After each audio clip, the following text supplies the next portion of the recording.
Hello, everybody, and welcome back to everyone's favorite time of the week, their Friday tea time. I'm Teddy Costa, and here with me, as always.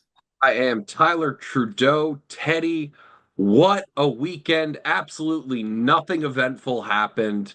I couldn't possibly think of anything to recap, but All-Star break in baseball season obviously can't be wearing the Red Sox right now since they can't stop winning. So They're we're too just hot, too hot. talk about that. But got my Australia on. They might have had a good weekend, but we don't root for third place teams here, so we're just gonna take that off and continue the show. Really thrilled to be back, Teddy. You got anything before we get started? I mean, there was no MLQ last week, so we really shouldn't have any else to discuss. We might have talked about how you could just roll the balls out there and it doesn't matter who's playing on the field. And so I guess like maybe if Rose could put like one Germany sized and one Australia sized L on here, that's for us to take. I Might don't be know if acceptable. Might maybe be you'd like to acceptable. expound on that, Ty. Well, why don't we start the clock and get into receipts, and then maybe I'll justify Oh any yeah. losses that I have taken. Yeah, wait a minute. Can we start the clock?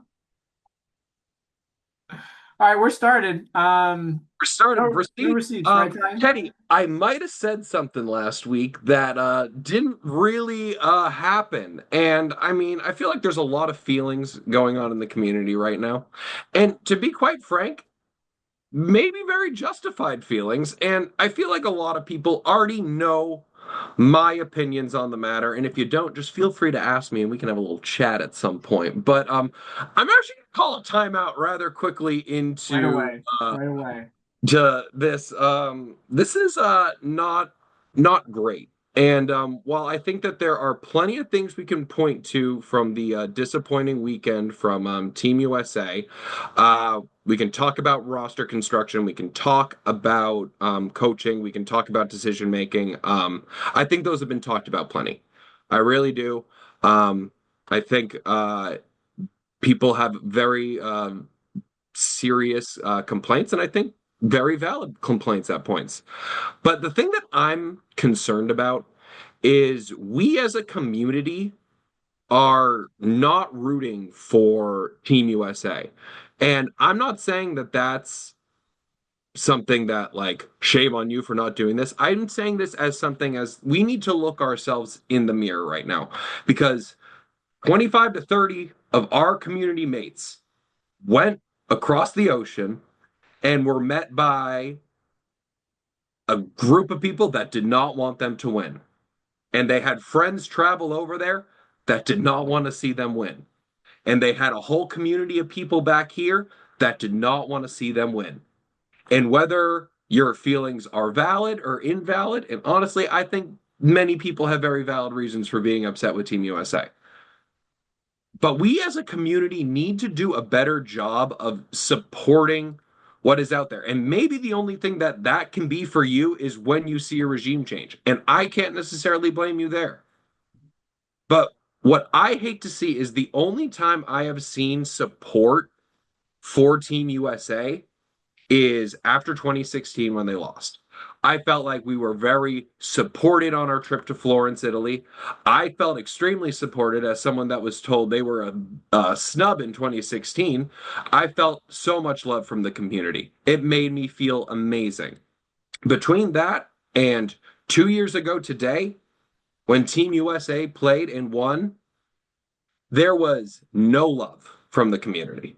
There were a bunch of frat boys drunk off their mind, excited to see Team USA win. There were my parents and other parents there, excited to see their kids play.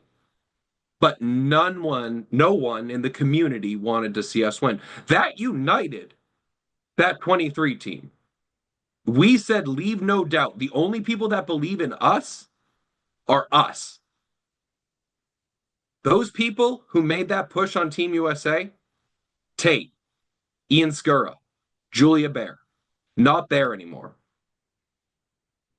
It's hard going across the ocean and fighting the world, especially when your home isn't rooting for you. I don't know what needs to happen. All of us need to do a better job in at least supporting, not diehard rooting necessarily, not anything but them needs to win, supporting this team because there was zero support. And I think that is my challenge for the community going forward is how can we support our team, our country, our community? Because honestly, this country's kind of awful right now. We don't need to get into that. We don't have to get to that. But we can support our community better. And that is my challenge. And I'm going to stop the time, restart the time right now because you don't need to hear me scream from my soapbox, yelling at clouds, whatever, from an old veteran, but we can do better. So I will gladly take that L because amazing work, Belgium, amazing work, Germany, amazing work, Australia. You proved me wrong. And that just shows, Teddy, we're an international show. International show of the people. International audience. That's what I'm talking about. Yes, We've been motivating unbelievable. of an entire world to step up and truly, how can I really be upset with that L when I feel like we get a big W for being a worldwide audience? It's a global reach. Global This one's for W. you, Global world. This one's W. for you. Uh, Uh, but yeah, that's what happened this weekend. Yeah, Ty, I'm with you, and like we can let it keep running, and hopefully this is something where like the American community is able to get there, starting with accountability from the top, and I think the rest of the community at large will respond to that. Because like you said, like having been told I was a snub before making it is like that's where you do feel the most support is when people are rooting for and they feel like justice has been done. Like obviously the selection process is never going to be easy and there will always be snubs, but maybe something that makes the community feel like things are going in the right direction is how you get some of that positivity in there. And I think Uh, that's warranted. yeah. So anyway, congrats rest of the world. Congrats us for being international. Ty, let's get to some mid-season awards before we get to season previews or series But previews. Um, just a heads up, these feel kind of boring. Part of this is because of just like where we are in the schedule. Like not everybody's played multiple series yet. Some people haven't been available for series. Um, but yeah, that's a challenge. It's been kind of a boring series, boring season so far. So League, do better. Keep making this exciting, please. We'll start in the East. I got your midseason East MVP, much to my chagrin, Leo Freed. Statistically, the best player on the best team in the division. Hard to argue, in my opinion. Nobody else is trying that hard to take it from him. We'll see how the rest of the season plays out. I really think this is still Lindsey Morel and John Jackson's team, which doesn't really bode well for actually winning an MVP, but we'll see how the rest of the season plays out. Maybe we see John Jackson this weekend. definitely, I mean, I'm never gonna complain about an East MVP being Leo. I think it's well deserved right now, especially with a lot of people always doing top team of the division. They're clearly going to be top team of the division. Don't expect much of a road bump for them for the rest of the year until maybe champs. I mean, you could always give it to Max, but I'm fine with giving it to Leo because Leo is the GOAT right now. We'll see about Right that. now. Right now. Hypothetical, congrats to Leo. This isn't a real award, but congrats, you're on tea time. North Division MVP. I have Matt Brown, who, is returning this season. Only played 3 games, kind of a ho-hum, top of the league performance in those 3 games. But he's clearly a difference maker on a team with title aspirations. In only those 3 games, he's second in the league in total plus minus and leads all beaters in stops per game. And he really hasn't even gotten out of first gear. So we'll see if the many mouths in the Chicago beating core end up taking a bite out of his MVP chances later this season. That's a dad joke. I can do those now. Um, but we'll see. I don't know what you were thinking about North Division, Ty. Matt Brown, Schmatt Brown. When I was thinking of this originally, I was thinking, the beater that's impressed me the most, because also with the coaching they're doing, is Ryan from Detroit.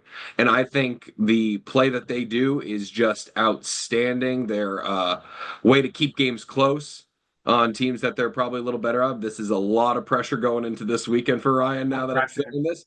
But, I can't even give my MVP to Ryan right now because who am I to deny the momentum, the wave. It's taking over the nation, Teddy. The Lombardi boys are here, and I got to give it to the other concussion cap boy. Joe Lombardi is my North MVP. We didn't expect anything from Cleveland, and we're getting a show. I love it. I mean, clearly an important player to that team. So I can see it going that way if that's how those things are decided. We'll throw to the south. I got Baldy Nunez, who moving over to San Antonio, longtime legend, trying to be a legend in his own right this season. Again, only played 3 games. And like not for nothing, I know Houston's not the best team in the league, but they're absolutely not the worst. So I don't want to overlook like it kind of dominant impact he's had on winning as he is leading the league in plus minus in just 3 games. Maybe we're just getting to see his full potential with more depth on the roster around him and less pressure on him to kind of carry the torch for the whole team. But we'll see if he can keep the production up for future series. I mean, Teddy, I've been saying this since last week. I don't know if I can pick an MVP right now from the South until I've seen everyone play. Like, we still are waiting to see. I know they have wins and losses on their record right now, but we're still waiting to see Austin do anything. Is Peter Lawrence our South MVP? We don't know yet. We haven't seen them play. Like, this is ridiculous. We are almost halfway through the season, and I can't give my South MVP to anyone at this moment in time. I am still far too undecided, and who knows? Maybe Mike Sanders walking through that door and curse comes out. We don't know yet. We really don't know. Tough Well, crazy legend. stuff's happening. Tough Uh, legend, Mike Sanders. All right, and then we'll do the coach of the years really fast. Rose, maybe you can put all these on the screen at the same time. Sorry for the audible.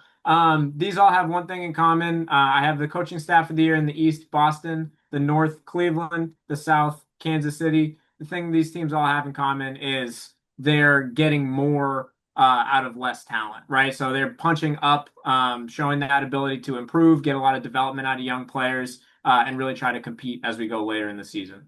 All right, Ty, I'm going to just cut you off on that one, and we're going to go to the series previews.